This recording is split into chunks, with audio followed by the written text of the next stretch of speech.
Magandang araw mga kagabay. Ngayon po ay March 17, 2025, araw po ng Lunes. Napakaganda po ng ating ebanghelyo. Binibigyan po tayo ng dalawang katangian ng ating Panginoon na tiyak na magbibigay sa atin ng biyaya, lalong-lalo na ang biyaya ng kaharian ng langit. Una po, sabi ng Panginoon is maging maawain kayo sa inyong kapwa-tao. Pangalawa is maging mapagbigay kayo. Na napakasimple po ng sinasabi ng Panginoon, maging maawain.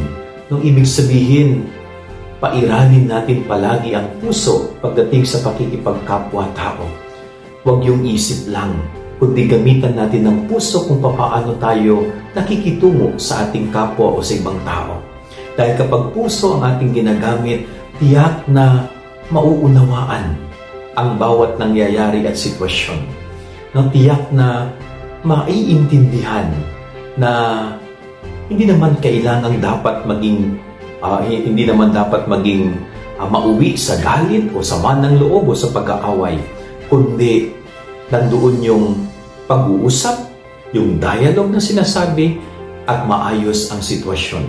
Kaya mangyayari lamang po ito kung ang isang tao ay marunong maawa at ang awa po nanggagaling palagi yan sa puso. Pangalawa is yung magbigay. Napakaganda po ng sinasabi ng Panginoon na huwag kang maging self-centered. Na huwag lang yung sarili mo palaging iniisip mo. Isipin mo rin na may kapwa-tao ka.